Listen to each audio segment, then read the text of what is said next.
Contó algo que, bueno, que muchos historiadores habían anticipado, y es la colaboración de Chile con Gran Bretaña durante la Guerra Argentina, colaboración, por cierto, en desmedro de la Argentina. Mattei dijo que la colaboración fue tan activa como encubierta y que no solo le dieron información de inteligencia a los británicos sobre los argentinos, sino que también les avisaban cuando aviones argentinos despegaban para atacar la flota británica. La entrevista de Mattei fue realmente reveladora. Dice, a cambio de eso los ingleses, según palabras de Mattei, comillas, nos venderían en 1 libra, o sea, por nada, aviones los cuales traerían de inmediato a Chile por avión, también un radar de larga distancia, misiles antiaéreos, aviones Canberra de reconocimiento fotogramétrico a gran altura y también bombarderos. Hace 2 años nosotros en Punto Doc fuimos justamente a Chile a investigar qué había de cierto y qué se podía tomar como información consolidada sobre esta colaboración de Chile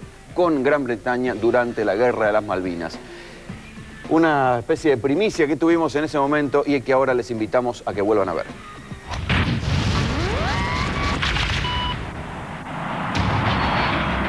Hace una semana, la prensa chilena confirmó lo que era un secreto a voces. Quien fuera jefe de la Fuerza Aérea Chilena, Fernando Mattei, oficializó la colaboración de Chile a los ingleses durante la Guerra de Malvinas. 2 años antes, Punto Doc entrevistó a Evelyn Mattei, la hija del general chileno.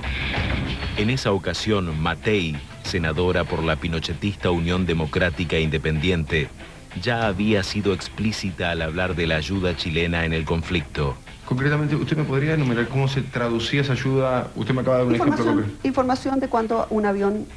La posición, por ejemplo. La posición, que permitió, yo diría, sobrevivir a la flota del Atlántico Sur ante los ataques aéreos con Exocet, que era claramente lo que estaba causando mayor daño.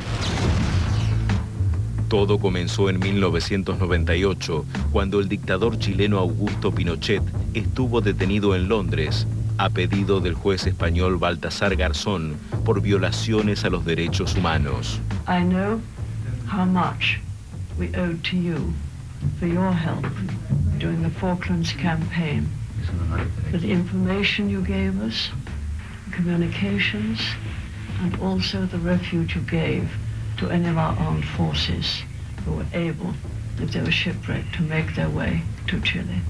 Para presionar por la libertad de Pinochet, la ex primera ministra inglesa Margaret Thatcher admitió por primera vez en público los favores que el ex dictador le había hecho a Gran Bretaña durante el conflicto del Atlántico Sur. La ex primer ministro explicó cómo la Fuerza Aérea Chilena le avisó de todos los ataques argentinos, excepto uno en el que los radares chilenos no funcionaron y que significaron la destrucción de 2 barcos británicos.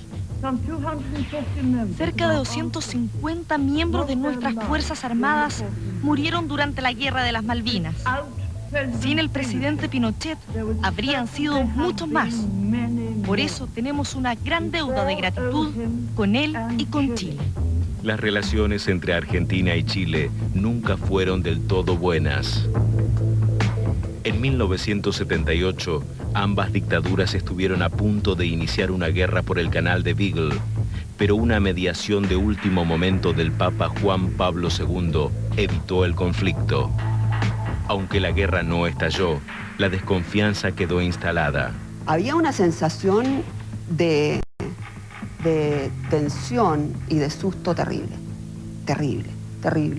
Temor hacia la Argentina. Temor hacia que nosotros íbamos a tener una guerra en pocas semanas más. 4 años más tarde, cuando los militares argentinos tomaron Malvinas, Chile, junto con Estados Unidos, Colombia y Trinidad Tobago, se declaró formalmente neutral en el conflicto. El resto de los países latinoamericanos apoyó a la Argentina. Sin embargo, la neutralidad que Pinochet declaraba en público, en privado, era otra cosa. La propia Margaret Thatcher, en su autobiografía en 1994, había hablado sobre la colaboración de la dictadura chilena. Chile estaba de nuestro lado, escribió Thatcher. 4 años más tarde, Thatcher fue más explícita. We have 2 reasons to thank you. First, for your help when we needed it during the Falklands campaign. And secondly, we're beginning a new era in Chile, one which is founded on true democracy. Cuando despegábamos de Río Grande hacia las islas, inmediatamente escuchando una radio chilena, estaban dando la información al aire de que aviones argentinos habían despegado hacia las islas. ¿Al aire en emisoras públicas? En emisoras públicas. ¿Cómo se comportó Chile en este conflicto? Yo creo que no se portaron muy bien. No se comportaron como hermanos leales. Por ejemplo, lanzar a los cuatro vientos los datos que tomaban sus radares de las escuadrillas aéreas nuestras que partían desde el continente a atacar a la Fuerza de Tareas inglesa.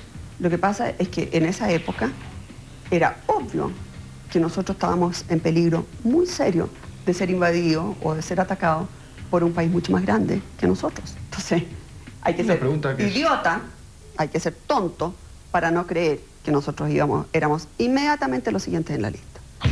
Punta Arenas, la ciudad más austral chilena, se había convertido, pese a la proclamada neutralidad, en una cabecera de playa de las fuerzas británicas.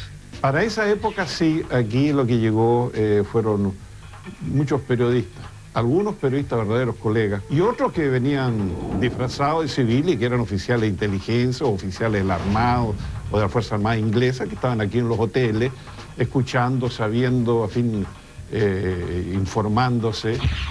En Punta Arenas, además de espías, había radares. Bueno, allá en la parte alta, arriba en el Cerro Mirador se denomina también. Ahí estaba el comentado radar de esa época. Es una ubicación privilegiada por la vista del estrecho que tiene. Noté que en las Fuerzas Armadas hay, con respecto al tema Malvinas, un silencio. ¿Están avergonzados de haber colaborado con los británicos? No noto vergüenza. Pero lo que sí tengo la... ¿Están arrepentidos? Si no están arrepentidos de haber asesinado a los miles que asesinaron durante la dictadura, mal podrían arrepentirse de los 600 muertos argentinos en las Malvinas. Qué fuerte es ver estas imágenes, escucharla a Thatcher, ¿no? Agradecerle a Pinochet y, en definitiva... A cara de piedra, ¿no? Así totalmente, ¿no? Imagínate la cantidad de vidas, ¿no? Argentinas, en este caso, que se quedaron ahí, y las vidas británicas, como reconoce bien Margaret Thatcher, que se salvaron. Lo que temían los chilenos es una frase que dijo Galtieri en los primeros días luego de la recuperación de la Malvinas, diciendo: ha comenzado la recuperación de todos nuestros territorios. Entonces los chilenos pensaban que los próximos, si triunfaba finalmente la dictadura de Galtieri, iban a ser, por ejemplo, el canal de Beagle. Otra perlita más de la entrevista de Mattei dice: ¿Inglaterra no podría haber encontrado un mejor aliado? Le preguntan a Mattei, dice: imposible. Nosotros avisábamos, por ejemplo, que desde una base determinada habían salido 4 aviones en dirección a tal parte, que por su velocidad parecían Mirage. 1 hora antes de que llegaran, con pelos y señales se lo daban. Los ingleses ya estaban informados de su arribo.